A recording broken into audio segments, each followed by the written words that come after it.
सुप्रभात प्यारे छात्रों, मैं आशा करती हूँ कि आप सभी कुशल पूर्वक होंगे। मैं आपकी हिंदी की अध्यापिका प्रेमचंद मेमोरियल पब्लिक स्कूल से पहली कक्षा में आपका स्वागत करती हूँ। बच्चों, आज हम हिंदी व्याकरण से पर्यायवाची शब्द पढ़ेंगे। ओके। पर्यायवाची शब्द। बच्चों, आज हम पर्यायवाची शब्द की परिभाषा पढ़ेंगे और चित्रों के माध्यम से पर्यायवाची शब्दों का अर्थ समझेंगे। ओके। आइए सबसे पहले हम पर्यायवाची शब्द का अर्थ जानते हैं और उसकी परिभाषा पढ़ते हैं। समान या एक जैसे अर्थ वाले शब्द पर्यायवाची शब्द कहलाते हैं। जैसे मित्र, सखा, दोस्त, साथी। नाम अलग हैं परंतु अर्थ समान है, इसलिए इन्हें समानार्थी शब्द भी कहा जाता है। बच्चों, समान या एक जैसे अर्थ देने वाले शब्द पर्यायवाची कहलाते हैं। जैसे मित्र, सखा, दोस्त, साथी। मित्र एक शब्द है, उसका समान अर्थ देने वाले ये 3 शब्द और हैं, जैसे सखा, दोस्त, साथी। इन चारों ही शब्दों का अर्थ समान है, इसीलिए इन शब्दों को हम पर्यायवाची शब्द भी कहते हैं और समानार्थी शब्द भी कहते हैं। आइए अब हम चित्रों के माध्यम से कुछ शब्दों का अर्थ समझें और समझें कि पर्यायवाची शब्द क्या होते हैं। कमल, ये चित्र बच्चों कमल का है।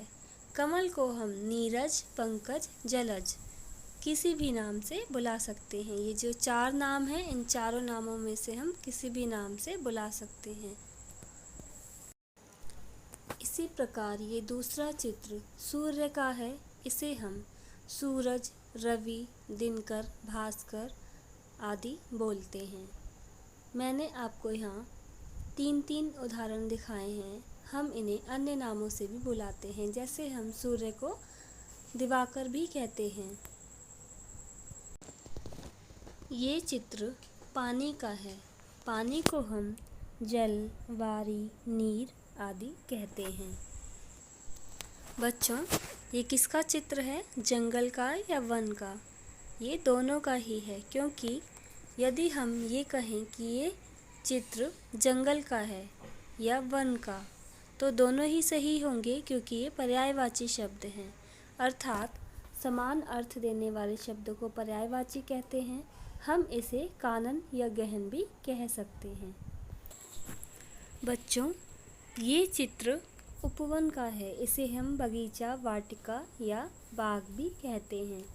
इन चित्रों के माध्यम से आपको यह समझना है कि एक ही वस्तु के अलग अलग नाम होते हैं, परंतु उनका अर्थ समान होना चाहिए, तभी वे पर्यायवाची शब्द कहलाएंगे। यदि उनका अर्थ समान नहीं है तो वे पर्यायवाची शब्द नहीं कहलाएंगे। ओके। अब हम अगला चित्र देखते हैं। ये चित्र है चांद का। इसे हम शशि, चंद्रमा, चंद्र भी कहते हैं। ये चित्र है धरती का। इसे हम धरा, वसुंधरा, भूमि भी कहते हैं। बच्चों, अगला चित्र है फूल का। इसे हम कुसुम, सुमन, पुष्प कहते हैं।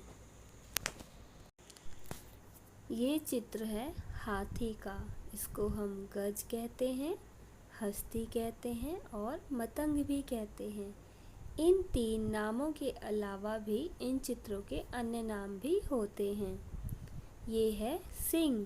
सिंह को हम शेर कहते हैं, वनराज कहते हैं, केसरी कहते हैं। ओके। तो हम इन्हें अलग अलग नामों से बुला सकते हैं, परंतु इनका अर्थ समान होना चाहिए। वर्षा, वर्षा को हम बारिश कहते हैं, बरसात कहते हैं और बरखा भी कहते हैं। ओके। बच्चों, ये जगत का चित्र है। जगत अर्थात संसार, विश्व या जग। इन तीनों नामों का अर्थ समान है। ओके। ये अगला चित्र है किताब का। इसे हम पोथी कहते हैं, ग्रंथ कहते हैं और पुस्तक भी कहते हैं।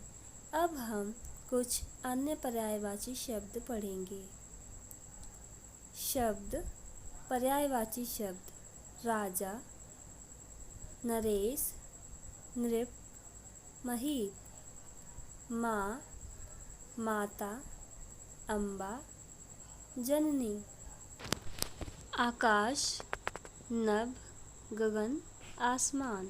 पानी, नीर, जल, तोय। सूर्य, रवि, दिनकर, दिवाकर।